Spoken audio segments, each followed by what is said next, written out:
It's Monday morning. I'm back at it here at the Foley Public Library. Behind me, you see Martin and his crews with the Parks and Recreation Department are back hard at it, keeping these beautiful floral arrangements throughout the city of Foley maintained. Check it out. I'm about to jump inside and do some studies.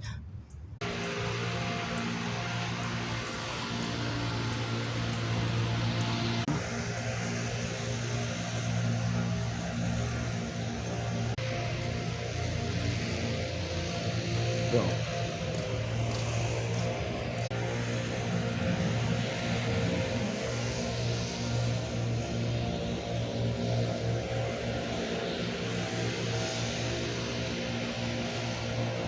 Boom. You see, it's not even 8 a.m. and Martin and his crew with the Parks and Recreation Department are hard at it. That's how we do it. Foley, Alabama. I'm out. Deuces.